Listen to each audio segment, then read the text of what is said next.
नमस्कार. अंदाजपत्रक किंवा अर्थसंकल्प हा आपल्या सर्वांचा जिव्हाळ्याचा विषय आहे. या संबंधी अधिक चर्चा करण्याच्या उद्देशाने आज आपण डॉक्टर विनायक गोविलकर यांना आमंत्रित केलेलं आहे.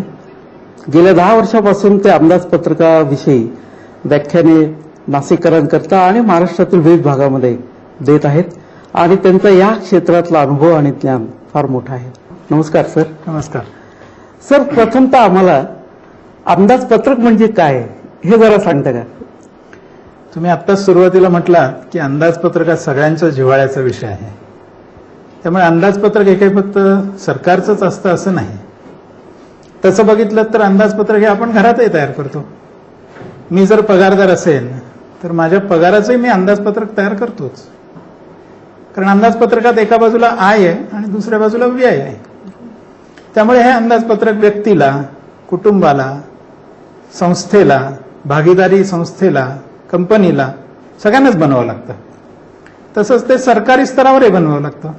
मग ग्रामपंचायत असेल, नगरपालिका असेल, महानगरपालिका असेल किंवा राज्य सरकार असेल किंवा केंद्र सरकार असेल, सगळ्यांनाच अर्थसंकल्प तयार करावा लागतो, अंदाजपत्रक तयार करावं लागतं. आता हे अंदाजपत्रक आपल्या सगळ्यांना माहिती आहे की भारत सरकार ज्यावेळेला सादर करतं त्यावेळेला आपण फार उत्सुकतेने त्याच्याकडे बघतो आणि आपल्या दृष्टीने हे अंदाजपत्रक कसं आहे हे आपण ठरवतो. मला वाटतं हे थोडंसं त्या ग्रुप फोटो सारखं आहे.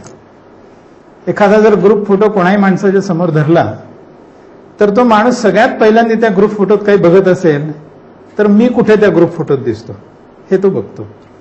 आणि मग त्या ग्रुप फोटोत त्याचा फोटो जर चांगला आला असला तर तो म्हणतो हा ग्रुप फोटो चांगला आहे.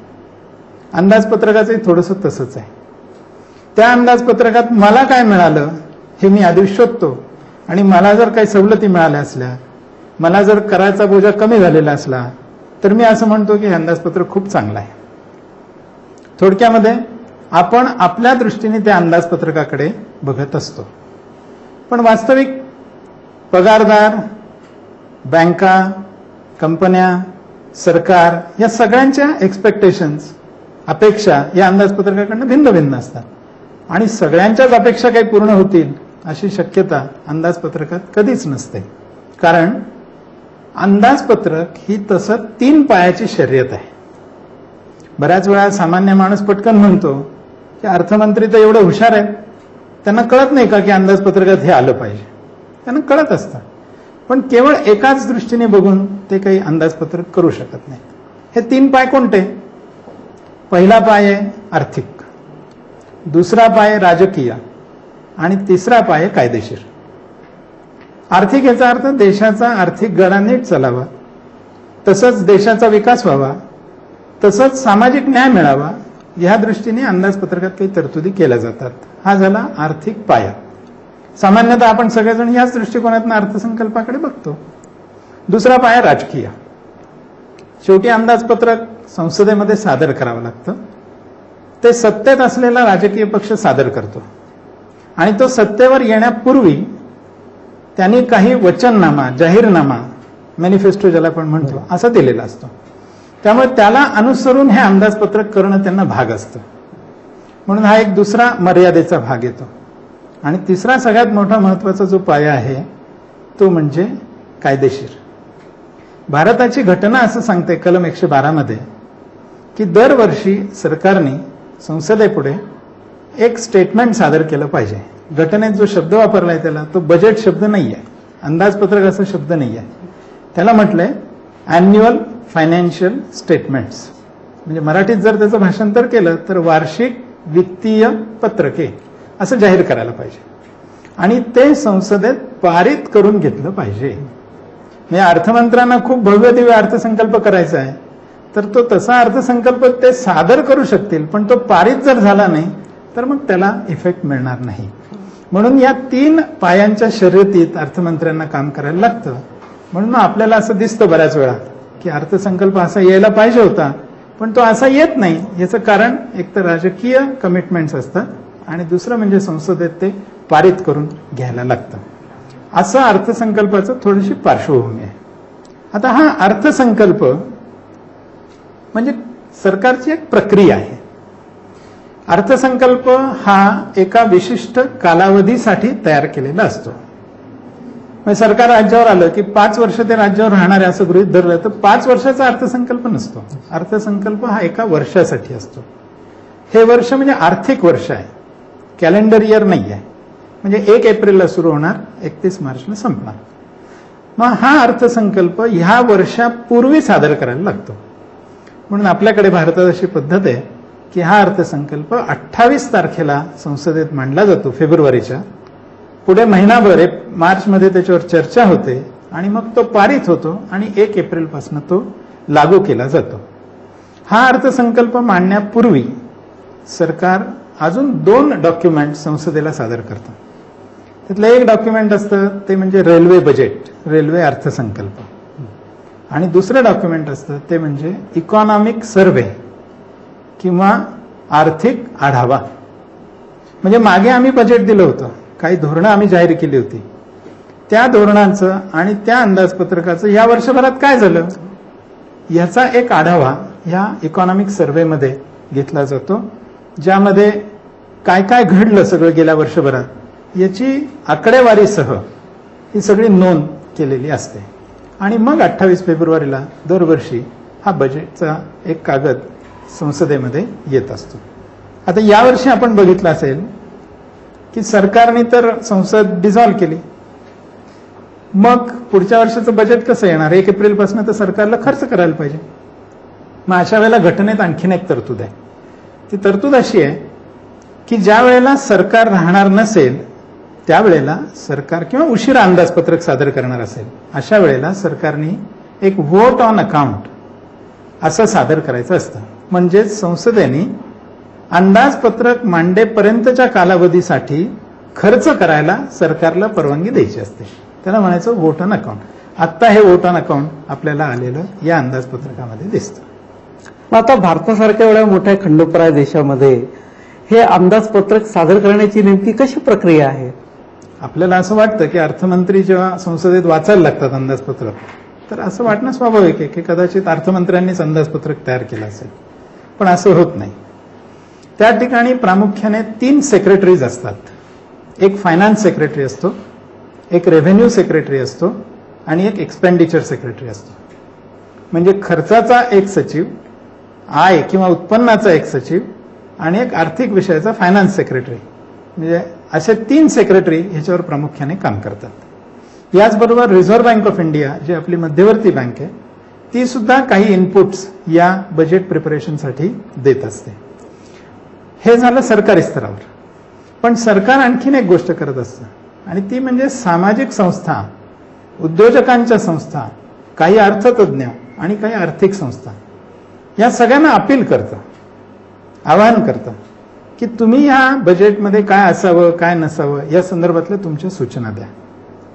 स्वतः अर्थमंत्री या सेक्रेटरीज बरोबर सगळ्या संस्थांशी चर्चा करतात.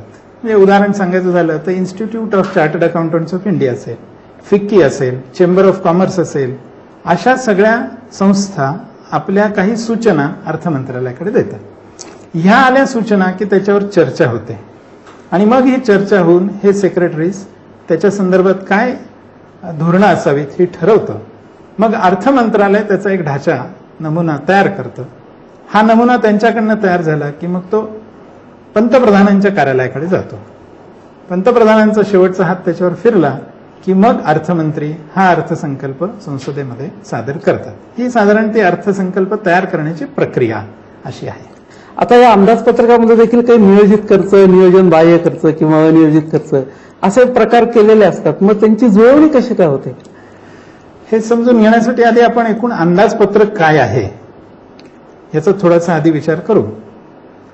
आपल्याला असं वाटतं की संसदेमध्ये अर्थमंत्री उभे राहतात आणि म्हणतात I rise to present the budget वगैरे, तर तेवढंच बजेट असतं का असं आपल्याला एक वाटण्याची शक्यता आहे. म्हणजे अर्थमंत्र्यांनी केलेलं भाषण म्हणजे बजेट आहे का? अर्थमंत्री जे भाषण करतात, वाचून दाखवतात संसदेमध्ये, ते ह्या डिशमध्ये ठेवलेल्या पोळ्यांसारखं आहे. मागे काय काय असतं मग? तर संसदेला जी कागदपत्र सादर केली जातात ती एकूण 10 कागदपत्र आहेत. त्या सगळ्या 10 कागदपत्रांचा सेट, संच म्हणजे अंदाजपत्रक किंवा अर्थसंकल्प आहे. आणि जसे हे दोन शब्द अलग अलग आहेत की नाही, एक आहे अंदाजपत्रक आणि एक आहे अर्थसंकल्प. याच्यातही थोडा म्हणजे अर्थ त्यातनं आपल्याला ध्वनीच होतो. अंदाजपत्रकात काय, उत्पन्न आणि खर्चाचा अंदाज हे अंदाजपत्रक. ज्या पत्रकात हा अंदाज मांडलाय ते अंदाजपत्रक. किंवा अर्थसंकल्प म्हणजे काय, अर्थविषयक केलेला संकल्प. दोन्ही गोष्टी ज्याच्यात आहे ते बजेट आहे. हे 10 कागदपत्र कोणती आहेत, तर सगळ्यात पहिल्यांदा मी आता म्हटलं त्याप्रमाणे एक म्हणजे अर्थमंत्र्यांनी केलेलं भाषण. त्या भाषणाचा एक संच असतो, तो सगळ्या संसदेतल्या खासदारांना दिला जातो. यानंतर मग येतं वार्षिक वित्तीय विवरणपत्र. एकूण 3 प्रकारची खाती सरकारला आहेत. एका खात्याचं नाव आहे कन्सॉलिडेटेड फंड, एकत्रित निधी. दुसऱ्याचं नाव आहे कॉन्टिंजन्सी फंड म्हणजे आकस्मिक निधी. आणि तिसऱ्याचं नाव आहे पब्लिक अकाउंट म्हणजे लेखा ज्याला आपण म्हणतो. अशा 3 खाती आहेत. या 3 खात्यातनं सरकार जमा करतं आणि खर्च करत असतं. या संदर्भात काय अंदाज आहे तो या वार्षिक वित्तीय विवरणपत्रामध्ये दिलेला असतो. हे झालं तिसरं डॉक्युमेंट. चौथं डॉक्युमेंट असतं त्याला महसुली अंदाजपत्रक असं म्हणतात. म्हणजे इंग्रजीत जर सांगायचं झालं तर रेव्हेन्यू बजेट. आम्हाला उत्पन्न कुठून येणार आहे हे स्वतंत्रपणे या बजेटमध्ये दिलेलं असतं. कारण सरकारला उत्पन्नाची खूप साधनं आहेत. मग टॅक्स रेव्हेन्यू असेल, नॉन टॅक्स रेव्हेन्यू असेल. टॅक्स रेव्हेन्यूमध्ये सुद्धा डायरेक्ट टॅक्सेस असतील, इनडायरेक्ट टॅक्सेस असतील. नॉन टॅक्स रेव्हेन्यूमध्ये सुद्धा अनेक हेड्स ऑफ इन्कम आहे. हे सगळं ज्याच्यात दाखवलेलं असतं त्याचं नाव आहे महसुली अंदाजपत्रक. हे झालं चौथं डॉक्युमेंट. 5वं डॉक्युमेंट आहे ते म्हणजे भांडवली अंदाजपत्रक. आम्ही भांडवल जो काही खर्च करणार आहोत, भांडवली खर्च आणि भांडवली जमा, हे ज्याच्यात दाखवलं आहे त्याचं नाव आहे भांडवली अंदाजपत्रक. आता भांडवली आणि महसुली याच्यात फरक काय, असाही एक प्रश्न स्वाभाविकपणे मनामध्ये येईल. तर महसुली म्हणजे वारंवार उद्भवणारा खर्च किंवा वारंवार मिळणारी जमा, त्याला आपण महसुली म्हणू. आणि भांडवली म्हणजे काय, तर तो केव्हा तरी एकदा केला जातो, ज्याच्यापासनं आपल्याला दीर्घकाळासाठी फायदा मिळतो. उदाहरण सांगायचं झालं तर इमारतीची दुरुस्ती हा झाला महसुली खर्च, इमारतीचं बांधकाम हा झाला भांडवली खर्च. असं सरकारने रोड बांधलंय तर रस्ते बांधणी हा झाला भांडवली खर्च, पण रस्त्यांचा दुरुस्ती आणि मेंटेनन्स हा झाला महसुली खर्च. असं महसुली नावाचं एक अंदाजपत्रक येतं, भांडवली अंदाजपत्रक असं दुसरं अंदाजपत्रक येतं. याशिवाय खर्चाचं एक अंदाजपत्रक असतं, उत्पन्नाचं किंवा जमेचं एक अंदाजपत्रक असतं. याचबरोबर भारताने प्लॅन्ड इकॉनॉमी म्हणजे आमची डेव्हलपमेंट ही प्लॅनिंगच्या आधारावर आहे, पंचवार्षिक योजनेच्या आधारावर आहे.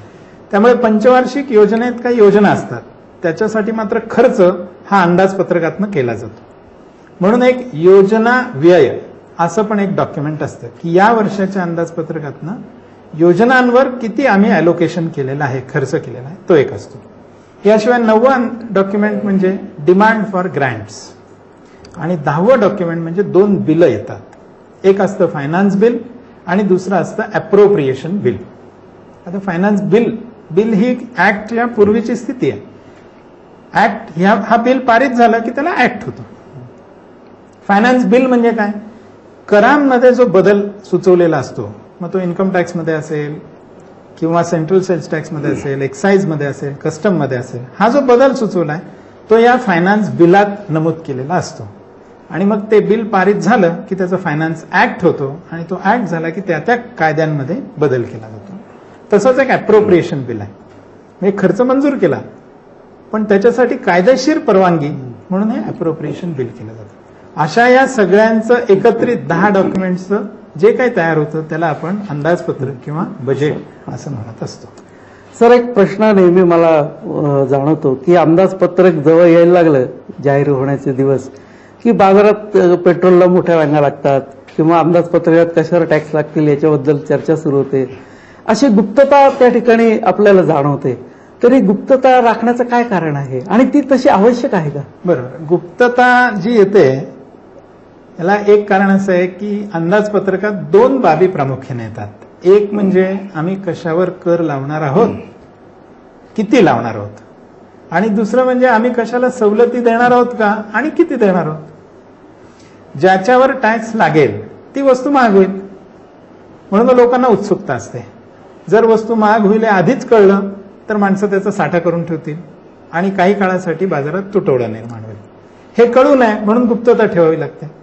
आणि दुसरं, सवलत मिळणार असेल तर किमती कमी होतील आणि किमती कमी झाल्या तर ज्यांनी आधीच खरेदी करून ठेवले जास्ती किमतीला त्यांना नुकसानीला तोंड द्यावं लागेल.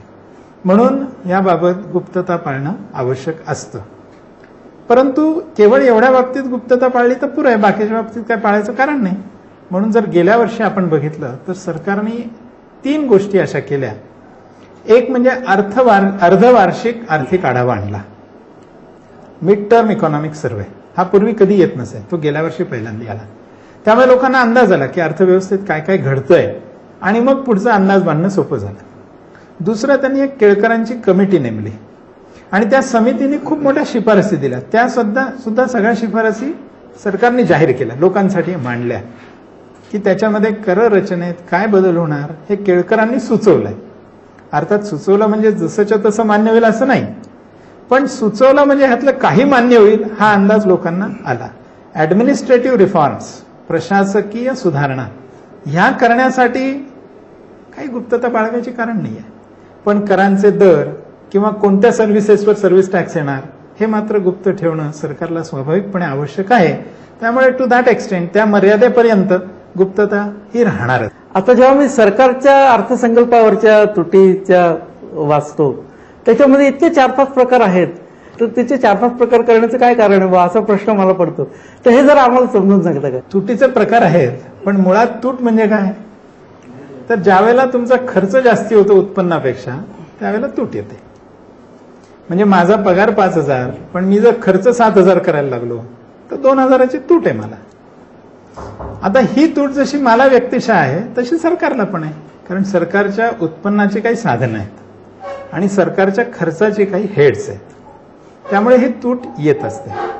तूट यावी का न यावी याबद्दल दुमत आहेत, त्याचाही आपण थोडासा विचार करू. पण थोडक्यात खर्च जास्ती आहे, उत्पन्न कमी आहे म्हणून तूट आहे.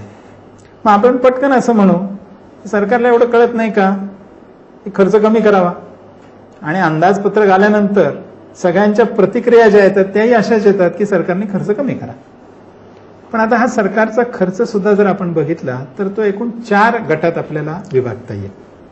एक, सरकारचा खर्च कशासाठी आहे, तर बाह्य आक्रमणांपासून संरक्षण हे सरकारने केलं पाहिजे म्हणून त्याच्यासाठी काही खर्च आहे, जो डिफेन्स एक्सपेंडिचर आपण म्हणतो. हा सरकारला खर्च करावाच लागतो. आणि ज्या वेळेला आपले आजूबाजूचे शेजारी हे थोडे अग्रेसिव्ह होतात त्यावेळेला हा खर्च स्वाभाविकपणे वाढतो.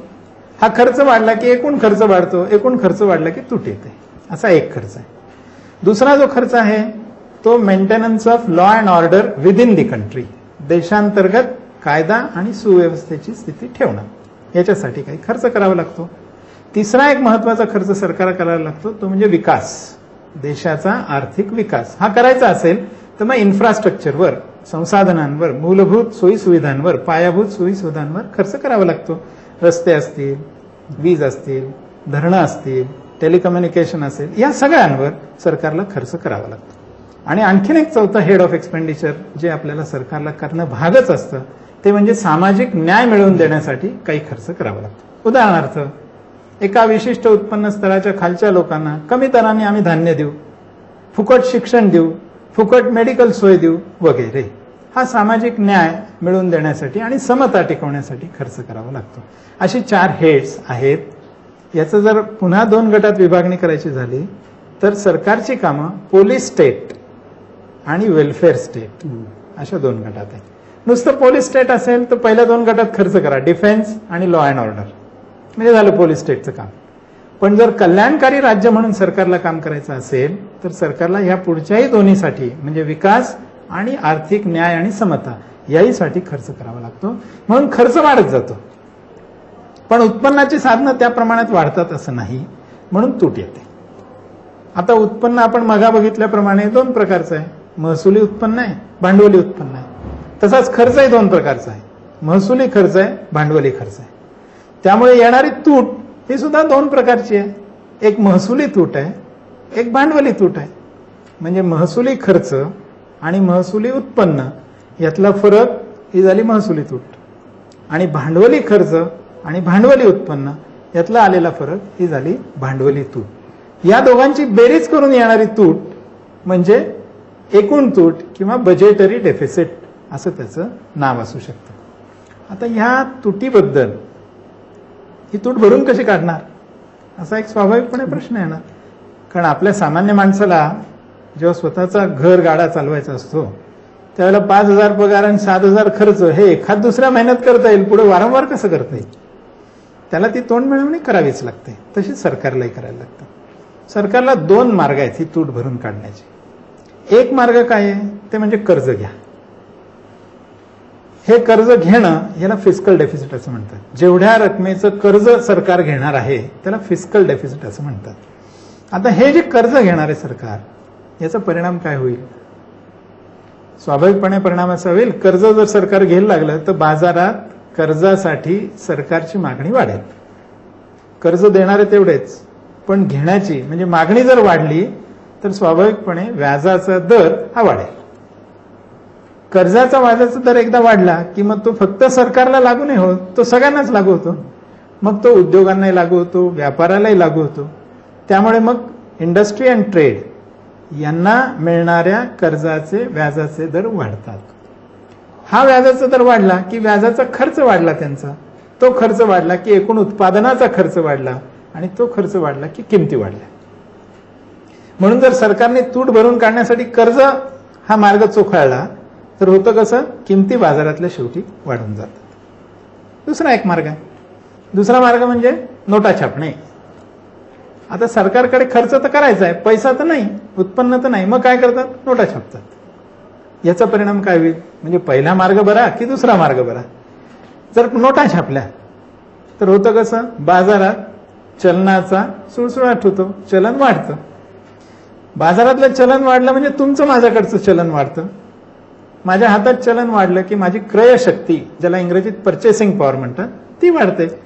माझ्या हातातली क्रयशक्ती वाढली म्हणजे मी जास्ती मागणी नोंदवतो बाजारात. मागणी जास्ती आली, पुरवठा तेवढाच राहिला की पुन्हा त्या वस्तूंच्या किमती वाढतात. याला इन्फ्लेशन असं म्हणतात किंवा चलनवाढ असं म्हणतात. म्हणजे थोडक्यात काय झालं, थोडक्यात याचा अर्थ असा झाला की दोन्ही साधनं किंवा दोन्ही मार्ग हे शेवटी किंमत वाढीकडे नेणारे मार्ग आहेत. म्हणून सरकारने आपलं अंथरूण पाहूनच हातपाय पसरणं हे खरं म्हणजे चांगलं आहे. जेवढं आय आहे तेवढ्यातच आपण खर्च करणं हे चांगलं असतं. परंतु तसं होत नाही दुर्दैवाने, अशी आत्ताची आपल्याला स्थिती दिसते. याला कारण असं आहे की सरकारला बऱ्याच वेळा विकासासाठी खर्च करावाच लागतो. आता मंदी आहे समजा, गेले काही वर्ष मंदीतनं बाहेर पडायला सरकारला खर्च वाढवायला लागतो. हा खर्च वाढला की लोकांची क्रयशक्ती वाढेल, मागणी वाढेल आणि मंदी जाईल, अशी पण एक त्याच्या पाठीमागे धारणा असते. मग आता काय केलं पाहिजे सरकारने? सरकारला 2 गोष्टी आल्या, ग्रोथही पाहिजे, विकासही पाहिजे आणि इन्फ्लेशन पण नको, चलनवाढ पण नको, भाववाढ पण नको. मग काय करायचं? मग चांगलं अर्थसंकल्पाचं काय लक्षण असू शकतं? तर low growth with low inflation हे काही चांगलं नाही. म्हणजे कमी आमचा विकास झाला तरी चालेल पण भाववाढ नको, हे तर काही चांगलं नाही. मग काय असू शकतं चांगलं? तर हाय ग्रोथ विथ लो इन्फ्लेशन.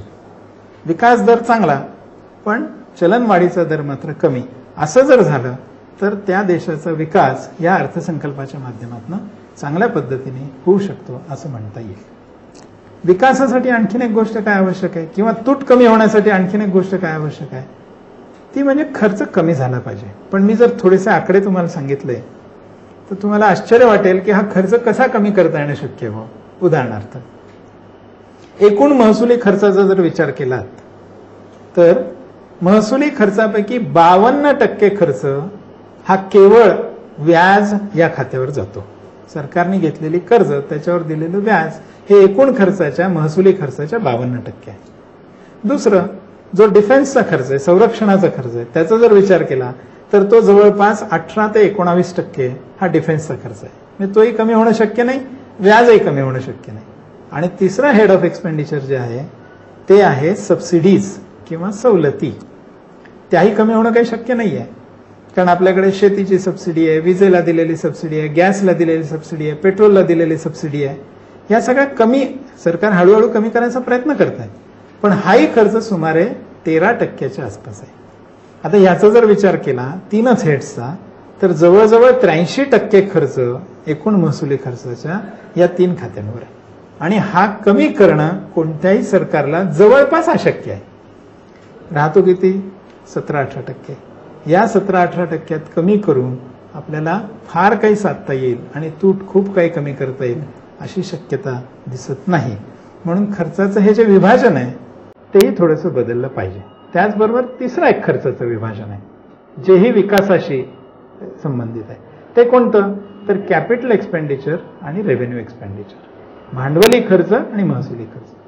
विकास जर हवा असेल तर भांडवली खर्च वाढला पाहिजे आणि रेव्हेन्यू एक्सपेंडिचर कमी राहिला पाहिजे.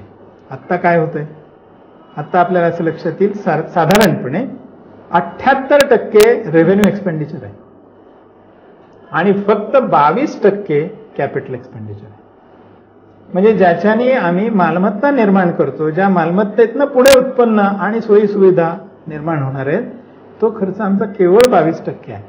आणि सरकारचा दैनंदिन गाडा चालावा, मग तो कदाचित इलेक्ट्रिसिटी बिल असेल, ऑफिस असेल, ऍडमिनिस्ट्रेशनचा खर्च असेल, वगैरे वगैरे, असा पगार असेल, हा सगळा खर्च जवळपास 78% आहे. त्यामुळे विकासाचा जो तुम्ही आत्ता प्रश्न विचारला तर तिन्ही बाजूने प्लॅन एक्सपेंडिचर कमी, नॉन प्लॅन एक्सपेंडिचर जास्ती, नंबर 1. डिफेन्स, व्याज आणि सबसिडीज याच्यावरचा खर्च भरपूर, त्यामुळे विकासासाठी खर्च नाही, नंबर 2. आणि नंबर 3, कॅपिटल एक्सपेंडिचर कमी आणि रेव्हेन्यू एक्सपेंडिचर जास्ती, त्याहीमुळे विकासाला हा काही पूरक अर्थसंकल्प होतो असं काही म्हणता येत नाही. धन्यवाद डॉक्टर गोविलकर.